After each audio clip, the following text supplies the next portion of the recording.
రాత్రి 10 గంటలవుతుంది. కరుణ ఏదో పుస్తకం చదువుకుంటుంది. గోపి అంతకు అరగంట క్రితమే చదువుకోవటం ముగించి పడుకున్నాడు. శారదాంబ తన గదిలో మూలుగుతూ పడుకుని ఉంది. ఆవలింతలు వస్తుంటే చదువుతున్న పుస్తకం అవతల పెట్టి పడుకుందామని లేచింది కరుణ. ఒకసారి తల్లి గదిలోకి తొంగి చూసి ఆవిడ నిద్రపోతూ ఉండటం గమనించి తన పక్క దగ్గరకు చేరింది. లాంతరు దీపం తగ్గించి పడుకుంది కరుణ. అలసటగా పడుకుందే కాని ఆమెకు నిద్ర రావటం లేదు. ఏవో రకరకాల ఆలోచనలు జోరీగిల్లాగా ముసురుకుంటున్నాయి. అంతలో ఉన్నట్టుండి శారదాంబ గదిలోంచి పెద్దగా మూలుగు వినిపించి చటుక్కున లేచి ఆ గదిలోకి వచ్చింది కరుణ. శారదాంబ చలిజ్వరం వచ్చిన దానిలా గడగడా వణికిపోతుంది. అమ్మా అమ్మా అని పిలిచింది కరుణ. శారదాంబ మూలుగుతుంది తప్ప బదులు పలకటం లేదు. కరుణ ఆవిడ భుజాలని గట్టిగా పట్టుకుంది కదలకుండా. ఆవిడలో వణకటం తగ్గింది కానీ మూలుగు మాత్రం అదే పనిగా వస్తుంది. అమ్మా అని మరోసారి పిలిచింది కరుణ. అంటూ కళ్ళు తెరిచింది అప్పుడు శారదాంబ. అమ్మా ఏమైంది అంది కరుణ ఆతృతగా. అని మూలగడం తప్ప మాట్లాడలేకపోయింది ఆవిడ. కరుణ ఆవిడకు మరో దుప్పటి కప్పి గబగబా గోపి దగ్గరికి వచ్చి వాడిని నిద్రలేపింది. ఏమిటక్క అంటూ వాడు ఆవులిస్తూ నిద్రలేచాడు. వెళ్ళి డాక్టర్ గారిని పిలుచుకురా, అమ్మ జ్వరంతో వణికిపోతుంది అంది కరుణ గాబరాగా. ఆ మాట వినటంతో గోపికి నిద్రమత్తు వదిలిపోయింది. అలాగా అంటూ వాడు ఒక్క ఉదుటున లేచి చొక్కా వేసుకున్నాడు. అప్పటికే కరుణ వంటింట్లోకి వెళ్ళి కిరసనాయిల్ స్టవ్ అంటించి కాఫీ నీళ్లు పడేసింది. గోపి వెళుతున్నానక్క, తలుపులు దగ్గరకేసుకో అనేసి వెళ్ళిపోయాడు. కరుణ వచ్చి వీధి గుమ్మం తలుపులు దగ్గర వేసి వచ్చి తల్లి గదిలోకి వెళ్ళింది. ఆవిడ ఇందాకటిలాగానే మూలుగుతుంది. ఆవిడ్ని ఆ పరిస్థితిలో చూస్తుంటే కరుణకు కాళ్ళు చేతులు ఆడటం లేదు. మరో 2-3 నిమిషాల తర్వాత ఆవిడ మెల్లగా కళ్ళు తెరిచి తన మంచం దగ్గర నిలబడిన కరుణను చూసింది. అమ్మా ఎలా ఉందిప్పుడు అని అడిగింది కరుణ మంచం బద్ది మీద కూర్చుని. ఆవిడ ఏదో అంది కానీ కరుణకు అర్థం కాలేదు. ఆవిడ మాటలు స్పష్టంగా లేవు. కాఫీ పట్టుకు వస్తాను అంటూ లేవబోయింది కరుణ. కానీ శారదాంబ కరుణ చేతిని పట్టుకుని లేవవద్దన్నట్టు ఆపింది. వేడివేడి కాఫీ తాగితే వణుకు తగ్గుతుంది అంది కరుణ. అంత నీరసంలోనూ శారదాంబ నవ్వింది. ఆ నవ్వు పేలవంగా జీవం లేని దానిగా అసహ్యంగా ఉంది. కరుణ అంది అతి కష్టం మీద శారదాంబ. ఏమిటమ్మా? ఆవిడ ఏదో చెప్పాలని ప్రయత్నిస్తుంది కానీ ఆ మాటలు చెప్పే శక్తి లేదు.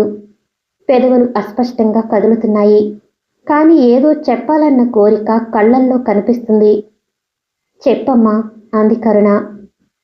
కరుణ కరుణ నీకు నీకు ఓ ముఖ్యమైన విషయం చెప్పాలి అంది ఆవిడ ఆయాసపడుతూ. ఆవిడ మాటలు ప్రవర్తన అంతా కొత్తగా వింతగా భయం అనిపించాయి ఆ పరిస్థితుల్లో కరుణకు. కరుణ గోపి బాధ్యత ఇంక నీదే అది కష్టం మీద అంది శారదాంబ. అమ్మా ఇప్పుడు అవన్నీ ఎందుకమ్మా, ఉండు కాఫీ చేసి పట్టుకు వస్తాను అంటూ లేచింది కరుణ. కరుణ వెళ్ళిపోతుంటే నిస్సహాయంగా చూస్తూ ఉండిపోయింది శారదాంబ. కరుణ గబగబా కాఫీ తయారు చేసి 2 నిమిషాల్లో మళ్ళీ ఆవిడ గదిలోకి వచ్చింది. ఆవిడ చూపులు కరుణ మీద నిలిచాయి. అమ్మా ఇదిగో కాఫీ అంటూ తల్లిని లేవతీసి మెల్లిగా కాఫీ తాగించటానికి ప్రయత్నం చేస్తుంది కరుణ.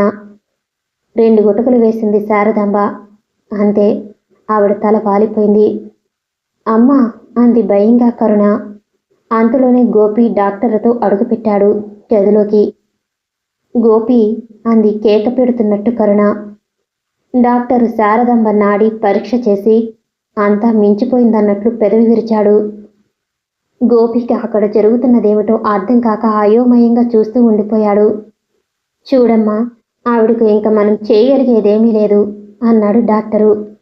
డాక్టర్ అంది కరుణ. అవునమ్మా, అర్థం చేసుకో, మరి నే వస్తాను అంటూ వెళ్ళిపోయాడు డాక్టరు. కరుణ పిచ్చిగా భావరహితమైన దుష్టులతో నిర్జీవంగా ఉన్న శారదాంబని చూస్తూ ఉండిపోయింది. అక్క అని పిలిచాడు ఆ నిశ్శబ్దాన్ని ఛేదిస్తూ గోపి. కానీ కరుణకు గోపి పిలుపు వినిపించలేదు. అక్క అమ్మకేమైంది అన్నాడు గోపి మరోసారి. అప్పటికి కరుణలో చలనం వచ్చింది. మెల్లిగా మంచం దగ్గరకు నడిచింది. అమ్మా అంది. ఒకసారి నీటి కడవ బళ్ళున బద్దలైనట్లు ఆమెలో దుఃఖం కట్టలు తెంచుకుంది. గోపికి అర్థమైంది అప్పటికి. అక్క అక్క అమ్మ చచ్చిపోయిందా అని ఏడుపు గొంతుకతో అన్నాడు గోపి. గోపి అంటూ కన్నీళ్లతో వాడిని కావులించుకుంది కరుణ. వాడు ఏడుస్తూ ఒదిగిపోయాడు కరుణ గుండెల్లో. ఎంతసేపు అలా ఉండిపోయారో వాళ్ళిద్దరూ ఆ పరిస్థితిలో. ఒకరి ఒకరు తోడుగా, ఒకరి దుఃఖానికి ఇంకొకరు సాక్షిగా, సాయంగా ఉండిపోయారు. అక్క సాయంత్రం కూడా బాగానే ఉంది కదా అమ్మా అన్నాడు వెక్కుతూ గోపి. వాడికేం జవాబు చెప్పాలో తెలియలేదు కరుణకు. అలలు అలలుగా పొంగి వస్తున్న దుఃఖాన్ని అదుపులో పెట్టుకోవటానికి విశ్వ ప్రయత్నం చేస్తుంది. అక్క అని పిలిచాడు మళ్ళీ గోపి. గోపి ఊరుకో, ఇప్పుడేం అడిగినా ఎన్ని ప్రశ్నలు వేసినా పోయిన అమ్మ తిరిగి రాదు అంది మెల్లిగా కరుణ. అక్క అని మరోసారి బావురమన్నాడు గోపి. వాడిని దగ్గరగా తీసుకుని గుండెలకు హత్తుకుంది కరుణ. వాడు నిశ్శబ్దంగా ఏడుస్తూ ఉండిపోయాడు. కరుణ ప్రాణం పోయిన తల్లినే చూస్తూ ఉండిపోయింది. ఆమెకు ఆ సమయంలో చాలా రోజుల కిందట ఎదురింటి వారమ్మాయి పోయినప్పటి సంగతి గుర్తుకు వచ్చింది. కరుణ వాళ్ళింటికి ఎదురుగా రిటైర్ అయిన తహసీల్దారు గారుంటున్నారు. ఆయన ఎక్కడెక్కడో ఊళ్ళోనో పనిచేసి చివరికి సొంత ఊరు సూర్యాపురం కావటం, అక్కడ పిత్రార్జితమైన ఇల్లు ఉండటం వలన ఇక్కడికే వచ్చి స్థిరపడిపోయాడు. ఆయనకు 3 పిల్లలు. వాళ్ళలో రెండో అమ్మాయి కస్తూరి. వాళ్ళు ఆ ఊరికి వచ్చేటప్పటికి కస్తూరికి 12 ఏళ్ళు.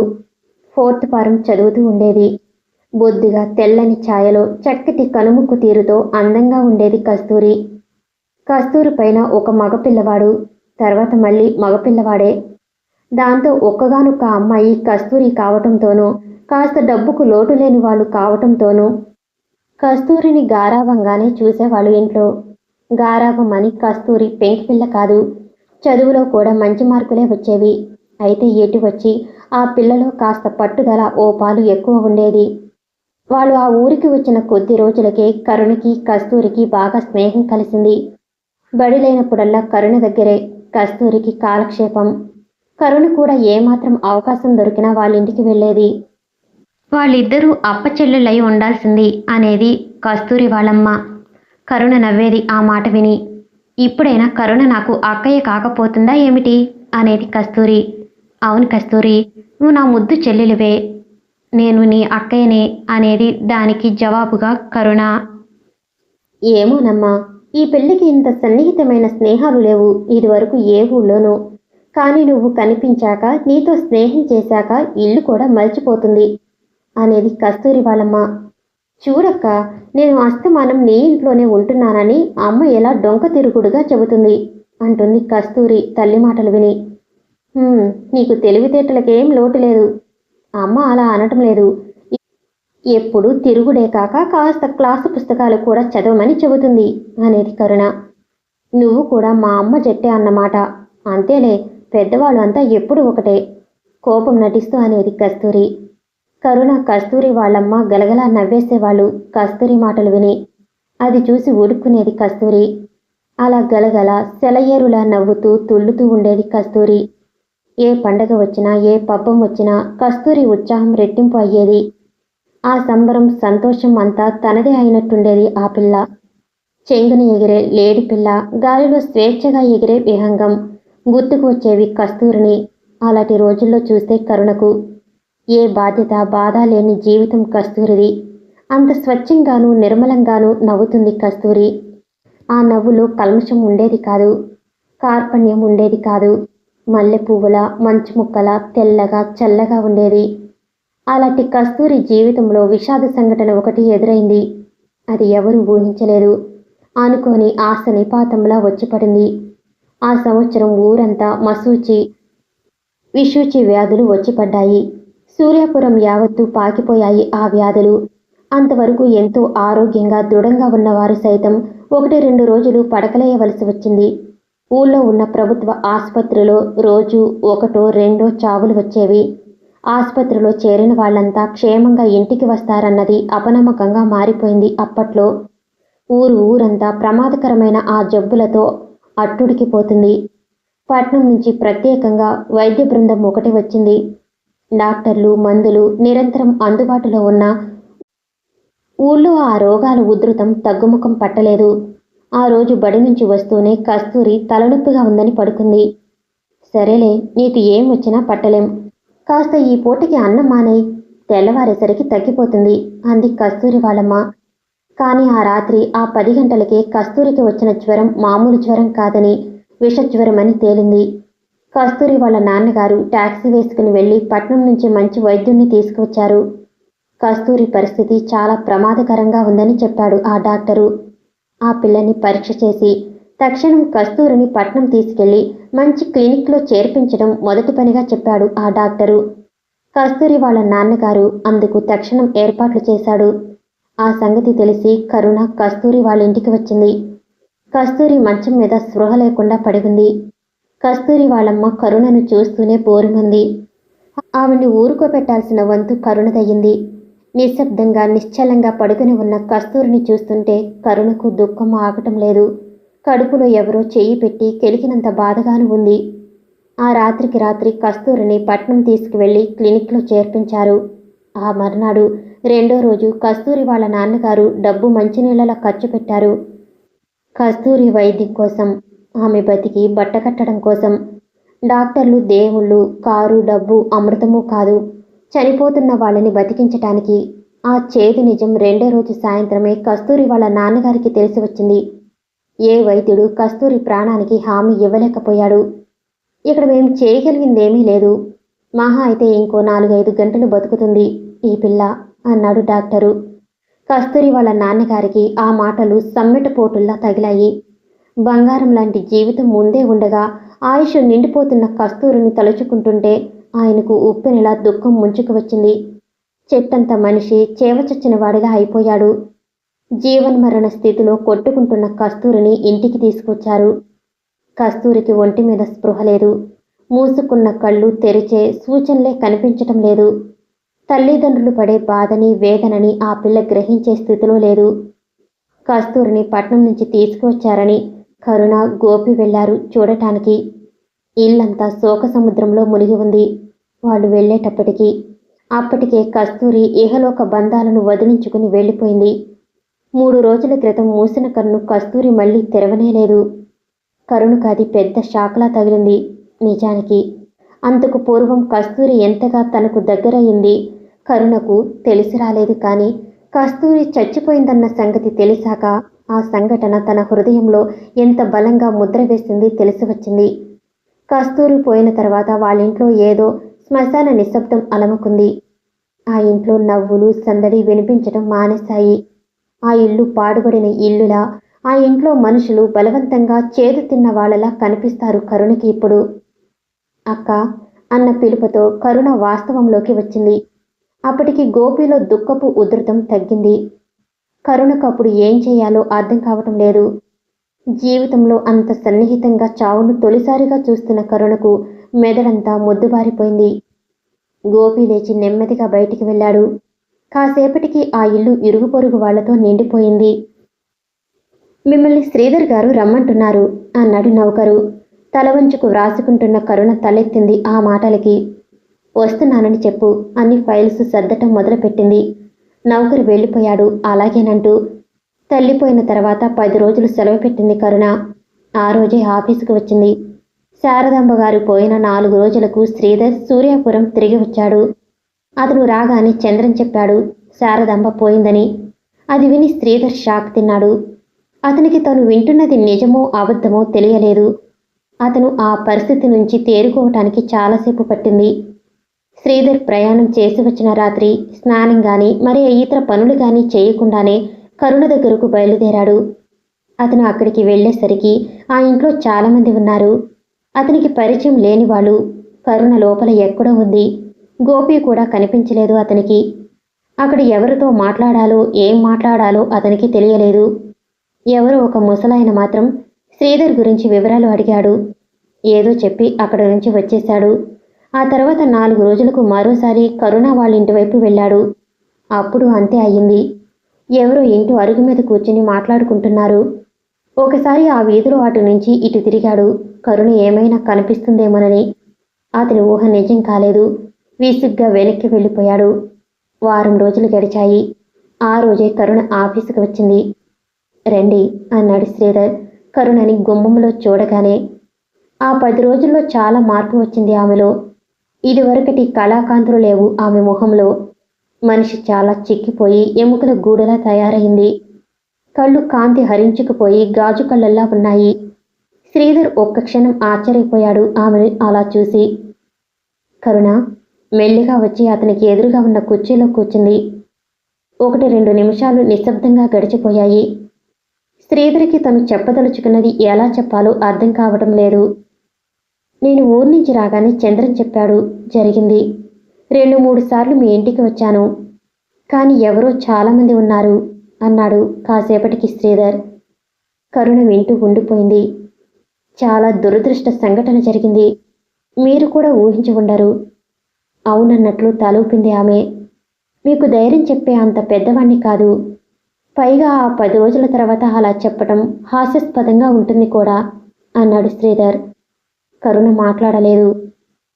మీకు ఏ విషయంలోనైనా సహాయం కావలసి వస్తే నిరభ్యంతరంగా అడగండి. సరేనన్నట్టు తలూపింది కరుణ. అవసరమైతే అని మీకనిపిస్తే మరికొన్ని రోజులు సెలవు పెట్టండి. ఆఫీసులో ఇప్పుడు అంత అర్జెంటు పని కూడా ఏదీ లేదు. అవసరం లేదండి అంది ఆమె మెల్లిగా.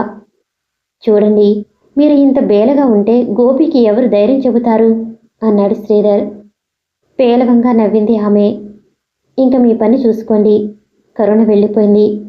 శ్రీధర్ మాత్రం ఆమె వెళ్ళిపోయినా మరే పని చేయకుండా అలాగే ఏదో ఆలోచిస్తూ ఉండిపోయాడు. సార్ అన్న పిలుపుతో వాస్తవంలోకి వచ్చాడతను. ఎదురుగా చంద్రం నిలబడి ఉన్నాడు. ఈ పిలుపు ఎప్పటినుంచి నవ్వుతూ అడిగాడు శ్రీధర్. చంద్రం అతను అడిగిన దాన్ని వినిపించుకోనట్టుగా నవ్వుతూ, బ్యాంకు వాళ్ళ నుంచి అప్రూవల్ లెటర్ వచ్చింది అంటూ ఓ నీలం రంగు కవర్ అతనికి అందించాడు. శ్రీధర్ వాటిని అందుకుని పరిశీలించటం ప్రారంభించాడు. ఆ సమయంలోనే అతని బల్ల మీద టెలిఫోన్ మోగింది. కాగితాలు పక్కన పెట్టి ఫోన్ అందుకున్నాడు. 2 నిమిషాల పాటు ఎవరితోటో మాట్లాడుతూ ఉండిపోయాడు. ఆ తర్వాత రిసీవర్ క్రెడిల్ మీద పెట్టి, చంద్రం, ఆదిశేషయ్య గారు ఇవాళ సాయంత్రం వస్తున్నారని అక్కడి మేనేజర్ ఫోన్ చేశారు. సాయంత్రం కాస్త అందరినీ ఓ అరగంట ఎక్కువసేపు ఉండమని చెప్పండి అన్నాడు. అలాగేనండి అంటూ వెళ్ళిపోయాడు చంద్రం. శ్రీధర్ అతను వెళ్ళిపోయాక చూడవలసిన కాగితాలు చూడటం ప్రారంభించాడు. మధ్యాహ్నం లంచ్ టైంలో గోపి వచ్చాడు. శ్రీధర్ తన గదికి వెళ్ళబోతూ గోపిని చూశాడు. ఏం గోపి ఎలా వచ్చావు అని అడిగాడు. గోపి ఒకసారి కరుణ వంక చూసి, పొద్దున అక్కయ్య అన్నం తిని రాలేదు. ఇప్పుడు కూడా ఇంటికి రాకపోయేసరికి నేనే వచ్చేశాను అక్కయ్యను తీసుకువెడదామని అన్నాడు. ఏమండి, ఇలా తిండి మానేయటం ఎప్పటి నుంచి ప్రారంభించారు? నవ్వుతూనే అడిగిన ఆ మాటల్లో కాస్త కోపం కూడా ఉండటం గమనించింది కరుణ. కరుణ మాట్లాడుకుండటం చూసి శ్రీధర్, పద గోపి, ఇవాళ నాతో భోజనం చేదురు గాని అని కదలబోయాడు. మీకెందుకండి శ్రమ అనవసరంగా అంది కరుణ వెంటనే. ఇందులో శ్రమేం లేదులేండి. ఇప్పుడు ఈ ఎండలో మీరు ఇంటికి వెళ్ళి వచ్చేసరికి ఎంత లేదన్నా ఓ గంట పడుతుంది. మరో 10 నిమిషాలు ఇక్కడే ఉంటే ఆ వ్యవధిలో గౌరీ వండుతుంది అన్నాడు శ్రీధర్. కరుణకు ఏం చెప్పాలో తెలియలేదు. అంతలో గౌరీ వచ్చింది అక్కడికి. ఇంకా శ్రీధర్ రాలేదేమిటా అని. గౌరీ, ఇవాళ మన ఇంటికి 2 అతిథులు వస్తున్నారు. 15 గంటల వాళ్ళకి కూడా భోజనం ఏర్పాటు చెయ్యాలి అన్నాడు శ్రీధర్. ఓ, చిటికలో చేస్తానండి అంటూ వెళ్ళిపోయింది గౌరీ. ఇప్పుడైనా వస్తారా అన్నాడు శ్రీధర్. కరుణకు ఇక కాదనటానికి రాననటానికి వీల్లేకపోయింది. ఒక్క క్షణం అటువంటి పరిస్థితుల్లో తనని పెట్టినందుకు గోపి మీద కోపం వచ్చింది ఆమెకు. పద గోపి అంటూ ముందుకు కదిలాడు శ్రీధర్. వారిద్దరి వెనకాలే కరుణ బయలుదేరింది. శ్రీధర్ గోపిని ఏదో అడుగుతున్నాడు. వాటికి జవాబులు చెబుతున్నాడు గోపి.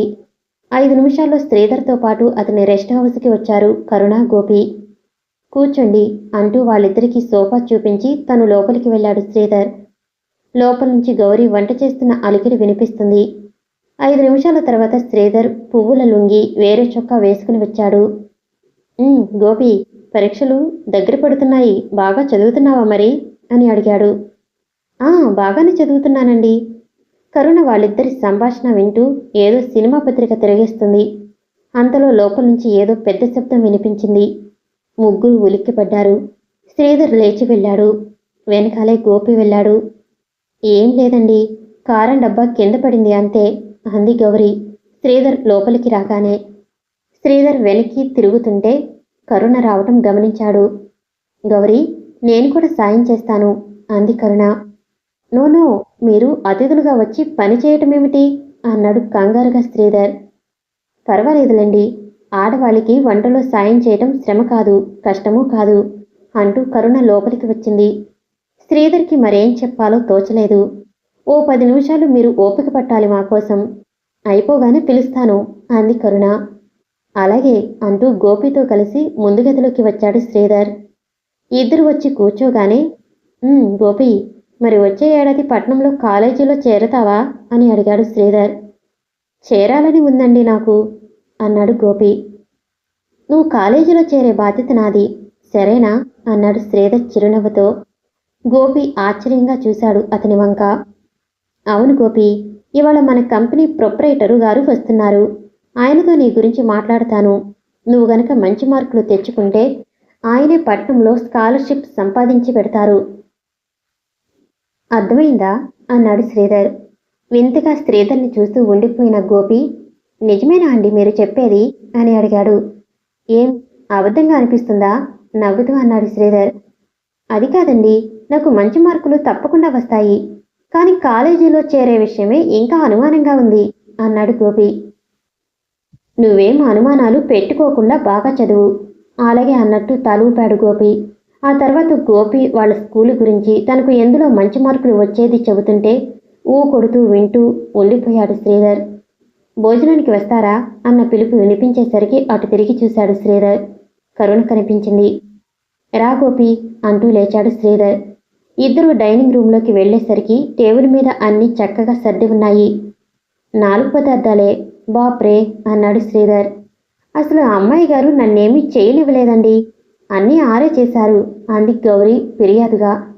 అయితే నువ్వు చూస్తూ నిల్చున్నావన్నమాట చిరుకోపంగా అన్నాడు శ్రీధర్. అదేంటో ఆ అమ్మాయి గారిని అడగండి అంది గౌరీ. ముగ్గురు భోజనానికి కూర్చున్నారు. ఆహా, ఇవాళ పదార్థాలన్నీ చాలా రుచిగా ఉన్నాయి గౌరీ అన్నాడు శ్రీధర్. అంతేలేండి బాబు, రోజు నే చేసి పెట్టేవి బాగాలేవని అంటామేగా మీరనేది అంది గౌరీ నెయ్యి వేస్తూ. నీతో ఏది మాట్లాడినా తంటేనే గౌరీ. కరుణ నవ్వుతుంది వాళ్ళ సంభాషణ వింటూ. గోపి మాట్లాడకుండా తింటున్నాడు. ఆ రోజు నిజంగా శ్రీధర్ చాలా తృప్తిగా తినిలేచాడు. భోజనాల తతంగం ముగిసేసరికి అరగంట పట్టింది. ఇంత మంచి భోజనం తినిపించినందుకు చాలా థ్యాంక్స్ చెప్పాలి నీకు అన్నాడు శ్రీధర్. నిజానికి థ్యాంక్స్ చెప్పవలసింది నేను అంది కరుణ. మరో 15 గంట తర్వాత గోపి వెళ్ళిపోయాడు బడి వేళయిందంటూ. శ్రీధర్, కరుణ కూడా ఆఫీసుకు బయలుదేరారు. వాళ్ళిద్దరూ అలా కలిసి రావటం కాస్త దూరం నుంచి చూశాడు చంద్రం. అతను అప్పుడే సైకిల్ మీద ఇంటికి వెళ్ళి వస్తున్నాడు. చూడముచ్చటైన జంట అనిపించింది అతనికి. అంతలోనే తన ఊహకు తనకే నవ్వొచ్చింది. ఏం చంద్రం, నీలో నువ్వే నవ్వుకుంటూ వస్తున్నావు అని అడిగాడు శ్రీధర్. చంద్రం తనకి దగ్గరగా రాగానే, ఏమీ లేదండి, మొన్న సినిమాలో చూసిన సన్నివేశం జ్ఞాపకం వచ్చింది అంతే అంటూ సైకిల్ షెడ్లో పెట్టడానికి వెళ్ళాడు చంద్రం. మరి 10 నిమిషాలలో మళ్ళీ ఆఫీస్ పని ప్రారంభమైంది. చంద్రం ద్వారా ఫ్యాక్టరీలో వాళ్ళకి ఓ నోటీసు పంపించాడు శ్రీధర్. ఆదిశేషయ్య గారు వస్తున్నారని, ఆ రోజు మరో అరగంట సేపు ఉండవలసిందని. సాయంత్రం అయ్యింది. శ్రీధర్ స్టేషన్కు వెళ్ళటానికి సిద్ధమయ్యి వెళ్ళేటప్పుడు కరుణతో, నేను వచ్చేలోగా కొంచెం గౌరీ సాయంతో పలహారం చేయించి ఉంచుతారా అని అడిగాడు. అలాగే అంది కరుణ. శ్రీధర్ వెళ్ళిపోయాడు. తన పని పూర్తి చేసుకుని కరుణ తన సీట్లోంచి లేస్తుండగా గౌరీ వచ్చింది. అయ్యగారు ఉన్నారా అండి అంటూ. లేరు అంది కరుణ. అయ్యో, పెద్దయ్య గారు వస్తున్నారు, ఏదో టిఫిన్ చేయమన్నారని కబురు చేశారు, ఏం చెయ్యాలో అడుగుదామని వచ్చాను అంది గౌరీ. నే చెబుతాలే పదా అంటూ గౌరీతో కలిసి వెళ్ళింది కరుణ. అయితే బాబుగారు అంతా మీతో చెప్పి వెళ్ళారన్నమాట అని నవ్వింది గౌరీ. కరుణ, గౌరీ కలిసి వెళ్ళిపోయారు. వాళ్ళిద్దరూ అలా వెళ్ళిన 5 నిమిషాలకి చంద్రం ఫ్యాక్టరీలోకి వెళ్ళాడు. అతనితో పాటే భూషణం గారు వెళ్ళాడు. ఓ గంట తర్వాత ఆఫీసు జీపు ఫ్యాక్టరీ వైపు రావటం చూసి చంద్రం గబగబా మెయిన్ గేటు దగ్గరికి వచ్చాడు. ఆ సమయానికి జీపు ఆవరణలో ప్రవేశించింది. ముందు ఆదిశేషయ్య గారు, వెనక శ్రీధర్ గారు. నమస్కారమండి. చంద్రం ఆయన దగ్గరికి వెళ్ళాడు. బాగున్నావా చంద్రం అని అడిగారు ఆదిశేషయ్య గారు. ఈలోగా భూషణం గారు ఎప్పుడు తెప్పించి ఉంచాడో ఒక పూలదండ ఆయన మెళ్ళో వేశాడు. ఇదంతా ఏమిటి భూషణం? నేనేం కొత్తవాడినా అన్నారు ఆదిశేషయ్య గారు నవ్వుతూ.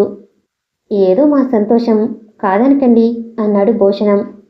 తర్వాత ఫ్యాక్టరీలో పనివాళ్ళు, మేస్త్రి అంతా వచ్చి ఆదిశేషయ్య గారిని కలిశారు. ఆయన పేరు పేరున పలకరించి వాళ్ళ యోగక్షేమాలు అడిగారు. యజమాని అలా పేరు పేరున తమని పలకరిస్తుంటే వాళ్ళు సంతోషంతో పొంగిపోయారు. వాళ్ళంతా ఒక్కొక్కలే ఆయన దగ్గర సెలవు తీసుకుని వెళ్ళిపోయారు. శ్రీధర్ ఆదిశేషయ్య గారిని ఆఫీసులో తన గదికి తీసుకొచ్చాడు. ఆయనతో పాటే చంద్రం, భూషణం గారు కూడా వచ్చారు. అంతలో గౌరీ ట్రేలో ఉప్మా, పూరీలు పట్టుకువచ్చింది. అవి పొగలు కక్కుతూ ఉన్నాయి. శ్రీధర్ వాటిని చూసి లోలోపల ఆశ్చర్యపోయాడు. అదంతా కరుణ పనేనని తెలియటానికి అతనికి ఎంతోసేపు పట్టలేదు. ఏమిటి శ్రీధర్, చాలా హడావిడి చేస్తున్నావు అన్నారు ఆదిశేషయ్య గారు వాటిని చూసి. శ్రీధర్ చిరునవ్వు నవ్వుతూ, ఇదంతా కరుణ ఏర్పాట్లండి అన్నాడు. అప్పుడే కరుణ వచ్చింది అక్కడికి. ఆమెకు అదే మొదటిసారి ఆదిశేషయ్య గారిని చూడటం. నమస్కారమండి అంది. రా అమ్మా రా, నా కోసం చాలా శ్రమపడ్డావు అన్నారు ఆదిశేషయ్య గారు ఆప్యాయంగా. కరుణ ఆయన దగ్గరగా వచ్చి నిలబడింది. గౌరీ అందరికీ పలహారాలు అందించింది. ఉద్యోగం బాగా ఉందా అమ్మా అని అడిగారు ఆదిశేషయ్య గారు. అంది కరుణ. శ్రీధర్ ఆదిశేషయ్య గారి మొహంలోని భావాలను చదవటానికి ప్రయత్నిస్తున్నాడు. దాచుకుందామన్నా ఆయన కళ్ళల్లోని ఆత్మీయత, ఆప్యాయత కొట్టవచ్చినట్టు కనిపిస్తుండేసరికి అతని పెదవుల మీద చిరునవ్వు మెరిసింది. సత్యకి కరుణకి ఎంత తేడా ఉంది. సత్య కొండవాగులా ఊరికి దుమికి పడే జలపాతం లాంటిది. సత్య పేరుకు తగినట్లు అంతా హడావిడి, ముక్కు మీద కోపం, మొండి పట్టుదల. ఈ పిల్ల కరుణ మొహంలో సాత్వికత, నిదానం. ఆదిశేషయ్య గారి ఆలోచనలు అలా సాగిపోతుండగానే గౌరీ అందరికీ కాఫీలు తెచ్చింది. ఆ కార్యక్రమం అంతా అయిన తర్వాత చంద్రం, భూషణం వెళ్ళిపోయారు. కరుణ కూడా వెళ్ళి వస్తానని బయలుదేరింది. ఉండమ్మా కాసేపు అన్నారు ఆదిశేషయ్య గారు. కాదనలేక మళ్ళీ కూర్చుండిపోయింది కరుణ. శ్రీధర్ ఆయనతో ఆఫీసు విషయాలు మాట్లాడుతుంటే శ్రోతలా ఉండిపోయింది కరుణ. దాదాపు ఓ అరగంట గడిచేసరికి ఆయన, మిగిలిన విషయాలు ఏవైనా ఉంటే ఇంక రేపే శ్రీధర్ అన్నారు చిరునవ్వుతో.